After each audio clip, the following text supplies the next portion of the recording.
Changing of parts of speech আজকে আমরা শিখব। এর আগে একটা ক্লাস আমরা করেছিলাম, হ্যাঁ, interchange of parts of speech. আজকে আরেকটা ক্লাস করব। আর প্রথমেই বলে রাখি, আমি আগেও বলেছিলাম যে এইগুলোর কোনো কিন্তু নিয়ম নেই। যেমন গ্রামারে আমরা ভয়েস, ন্যারেশন, জয়েনিং আমরা যেই করি না কেন তার কিছু কনসেপ্ট আছে, কিছু রুলস আছে, কিন্তু এগুলো মানে রুলস নেই।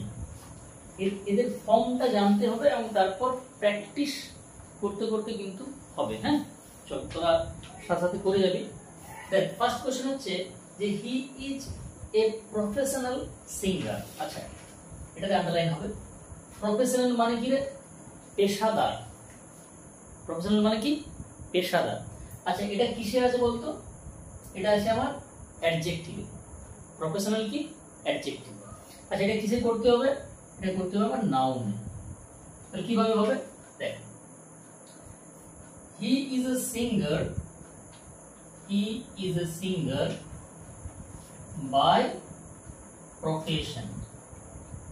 ঠিক আছে, কি হয়ে গেল? He is a singer by profession. দেখবে এই কথাটা বলা হয়, হ্যাঁ, যে he is a doctor by profession, তাই না?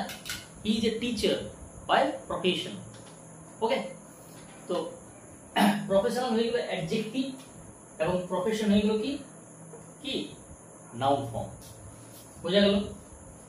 আচ্ছা, চলো second question. We should have sympathy for the street dogs. Sympathy একে করতে হবে অ্যাডজেক্টিভে। সিম্প্যাথিটা কিসে আছে? এটা কিন্তু আছে কিসে বলতো? নাউনে আছে। সিম্প্যাথি নাউনে আছে। একে অ্যাডজেক্টিভ করলে কি হবে? হয়ে যাবে সিম্প্যাথেটিক। কি হবে? সিম্প্যাথেটিক। তাহলে কিভাবে লিখবো আমরা? লিখ, we should be sympathetic. We should be sympathetic. তখন আর ফর হবে না, তখন কি হবে? টু হবে। We should be sympathetic to the street dogs. বলো, we should be sympathetic to the street dogs. Clear? Which is one? In number 2. My father has a great affection for me. অর্থাৎ আমার বাবার আমার জন্য অনেক কি রয়েছে? স্নেহ রয়েছে। অ্যাফেকশন মানে কি? স্নেহ। এখান থেকে আরেকটা জিনিস মাথায় রাখবি, হ্যাঁ, ফিক্সড প্রিপোজিশন। অ্যাফেকশন কি?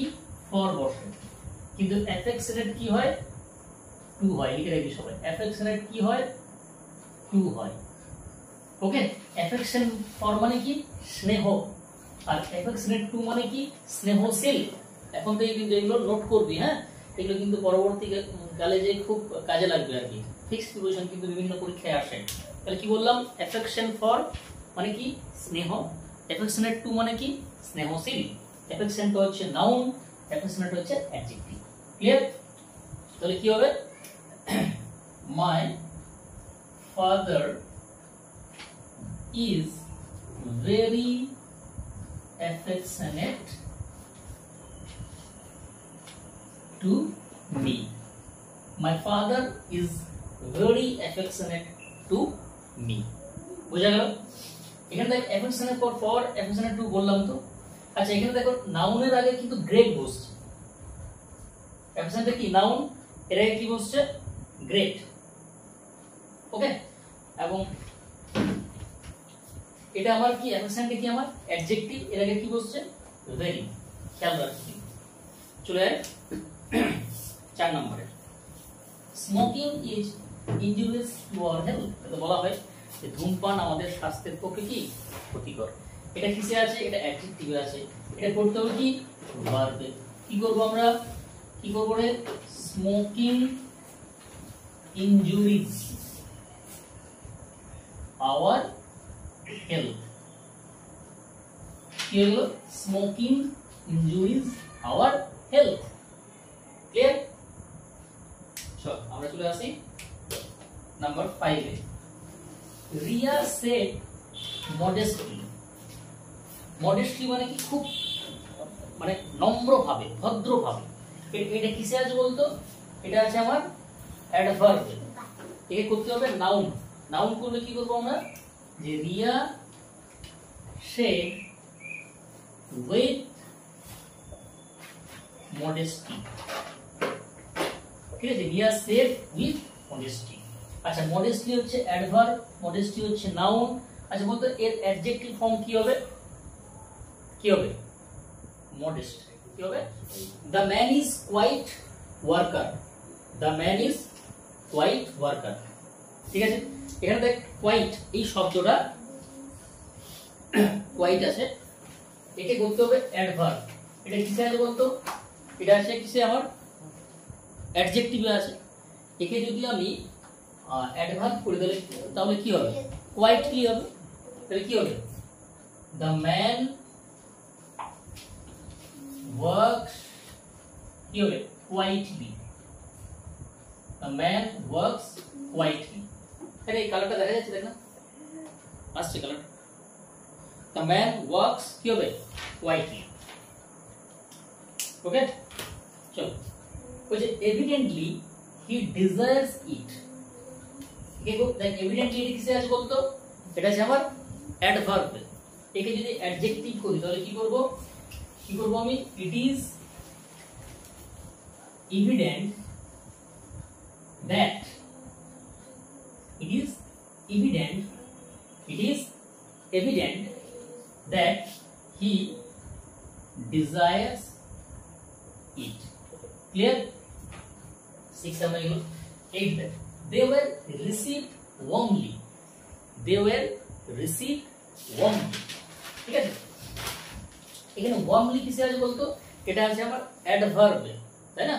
একে নাউন। আচ্ছা warmly নাউন ফর্ম কি হবে? এর নাউন ফর্ম কি হবে? warm। কি হবে?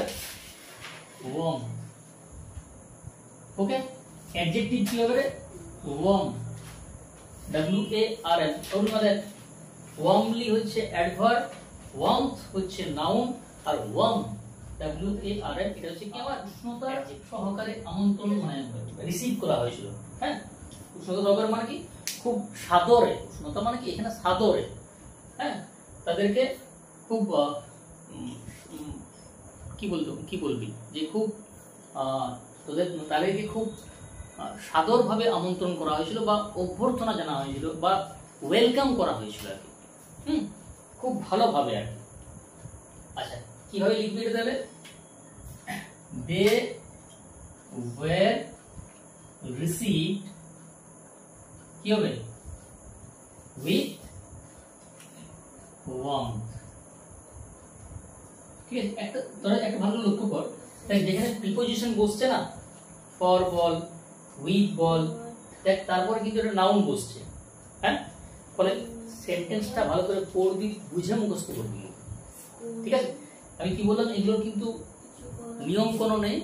হ্যাঁ, এই ফর্মগুলোকে মনে রাখবি, লিখে রাখবি খাতায়, যে noun form, adjective form, verb form, এবং প্রশ্ন মুখস্থ রাখিস না, কোয়েশ্চেন দেখবি পড়াগুলো এমনি অটোমেটিকলি তুই করতে পারবি। হ্যাঁ চল 9 সি অ্যাট্রাক্ট ফায়ারসলি। সি অ্যাট্রাক্ট ফায়ারসলি, ফায়ারসলি এটা কিসে আছে বলতো? এটা আছে আমার অ্যাডভার্ব, তাই না? আচ্ছা, সে হিংস্রভাবে আক্রমণ করেছিল, তাহলে তার অ্যাটাকটা কেমন ছিল? হিংস্র। কি হবে? আর অ্যাটাকড, আর তখন অ্যাটাক হবে। হ্যাঁ দেখ, এটা অ্যাটাকড, এটা বলতো কি বলতো? সি সি অ্যাটাক, এটা কি ভার্ব। আচ্ছা এখানে অ্যাটাকটা কি? এটা কি ভার্ব? কি এটা? অ্যাডজেক্টিভ। এটা কিন্তু অ্যাডজেক্টিভ, অ্যাডজেক্টিভ না, নাউন। এটা তো অ্যাডজেক্টিভ, ভার্ব। এটা কি অ্যাডজেক্টিভ? এটা কি অ্যাডজেক্টিভ? Possessive adjective. এরপর কি বলছে? নাউন। দেখ কোথায় কোথায় কাজে লাগে, দেখ বিষয়গুলো বোঝার চেষ্টা কর। আমরা সেই কবে শিখেছি পজিটিভ প্রোনাউন, পজিটিভ অ্যাডজেক্টিভ। ঠিক আছে, এরপর নাউন বসছে, তাহলে আর অ্যাটাক ইজ না ওয়াজ হবে, বল না সবাই আস্তে। কি হবে? ইজ না ওয়াজ হবে? পাস্ট টেন্সে আসবে, ওয়াজ হবে, অ্যাটাক বলে যাবে। তাহলে কি? আর অ্যাটাক ওয়াজ কি হবে? ফায়ার্স। ঠিক আছে। আচ্ছা, he is kind to the poor. Kind এটা কিসে আছে বলতো? এটা কিসে আছে? কোন ফর্ম? এটা অ্যাডজেক্টিভ। এর নাউন ফর্ম কি হবে? কাইন্ডনেস। অ্যাডভার্ব কি হবে? কাইন্ডলি। আচ্ছা তাহলে কি হবে? He is kind to the poor, কি হবে? He has kindness to the, লিখিস না, he has kindness for